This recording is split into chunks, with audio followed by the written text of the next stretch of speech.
মাত্র মুনাফার জন্য ব্যবসা হবে, এটা একটা ভুল থিওরিতে এসে গেছে। এই যে কারণে আমরা সমস্ত গন্ডগোল, পৃথিবীতে যে গন্ডগোল লাগিয়েছি তার মূল কারণটা হলো মুনাফা।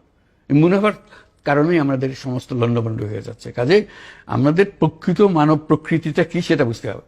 আমরা বলছি যে it's driven by self interest. ইকোনমিক্সের ভাষ্য হলো মানুষ সম্বন্ধে হিউম্যান বিংস আর ড্রিভেন বাই সেলফ ইন্টারেস্ট। স্বার্থের পেছনে সে দৌড়ে। তাহলে তো একটা সম্পূর্ণ ভুল একটা ডেফিনেশন হিউম্যান বিং এর। আমাদের যে আসল হবে, he is driven by self interest, he is driven also by collective interest. আমার একটা কালেকটিভ ইন্টারেস্ট আছে। আমি পানির ব্যবস্থাটা আমি করব, আমি স্বাস্থ্যের ব্যবস্থাটা করব, এটা আমার কালেকটিভ ইন্টারেস্ট। আমার লাভ হবে, তোমার লাভ হবে, এটা আমি ছাড়বো না।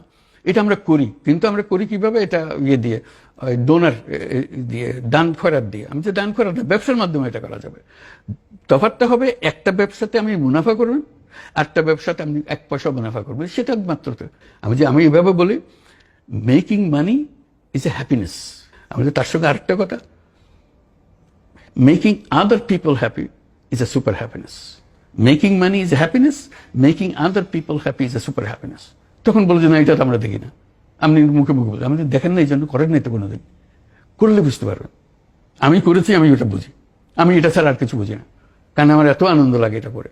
এবং শুধু ব্যবসা ক্ষেত্রে না, এটা এই ব্যবসা ক্ষেত্র ছাড়িয়ে অন্যান্য বহু জিনিসে ছড়িয়ে গেছে। এই যে স্পোর্টসে যে শক্তি, স্পোর্টসের শক্তি আপনি শুধু টাকা বানানোর জন্য দেখতেছেন, এই শক্তি মানুষের কল্যাণের জন্যও করতে পারেন।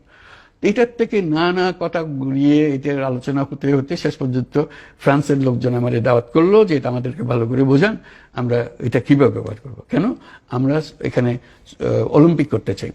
2024 যে অলিম্পিক হবে তার জন্য আমরা একজন প্রার্থী, প্যারিস একটা প্রার্থী শহর। আপনার কথা যদি আমাদেরকে কনভিন্স করতে পারেন, তাহলে আমরা এই অলিম্পিকটা সোশ্যাল বিজনেস অলিম্পিক করবো আপনার কথা অনুসারে। বহু আলোচনা হলো, বহু বিতর্ক হলো, হওয়ার পরে তারা সিদ্ধান্ত নিল যে তারা সোশ্যাল বিজনেস অলিম্পিকে করবে। এটাই তাদের। আমি, প্রেসিডেন্ট ম্যাক্রন, এন হিডালগো প্যারিসের মেয়র, আমাদের 3 জনের একটা টিম করা হলো। আমরা গিয়ে অলিম্পিক কমিটির কাছে এটা পেশ করব, বুঝাবো তাদেরকে জিনিসটা। আমরা তাদের পেশ করলাম। আরেকটা ক্যান্ডিডেট ছিল লস অ্যাঞ্জেলেস, তারা আসলো, তারা তাদেরটা পেশ করলো। অলিম্পিক কমিটি প্যারিসকে সিলেক্ট করলো। সেই থেকে তারা প্রস্তুতি নিচ্ছে। আমি তাদের প্রস্তুতি কমিটির একজন মেম্বার, কারণ এটা সোশ্যাল বিজনেস অলিম্পিক করতে হবে। কোথায় সোশ্যাল বিজনেস করতেছি, গ্রামের মধ্যে স্বাস্থ্য সেবা, এবার হঠাৎ করে অলিম্পিকের মধ্যে চলে গেলাম। অদ্ভুত লাগলো, মানুষ এত আগ্রহ করতেছে। এটা কেউ মুচকি হাসতেছে না, পেছনে গিয়ে মুচকি হাসে যে কি পাগল একটা নিয়ে আসছে। সবাই পাগল হয়ে গেছে এটা করার জন্য। এখন এই জুলাই মাসে এটা হবে অলিম্পিক, সোশ্যাল বিজনেস অলিম্পিক্স। তারা এটা প্রচারণা করছে এখন যে এটা আমাদের সোশ্যাল বিজনেস অলিম্পিক হবে। এটা দেখে এখন মিলান আমার ডাকাডাকি করছে, মিলান এবং মিলান কর্টিনো উইন্টার অলিম্পিক 2026। আমি স্পোর্টসের মানুষ না, আমি কোনোদিন স্পোর্টসের সঙ্গে জড়িত ছিলাম না। এখন আমি স্পোর্টস মহলে ঘোরাফেরা করি, তারা আমার নিয়ে নাচানাচি করে। আমি তাদের গিয়ে বলে আপনাকে আসতে হবে, এই কয়েকদিন পরে আমাকে যেতে হবে এই মিলানে তাদের ডিজাইনটা করার জন্য, প্রাথমিক ডিজাইনটা।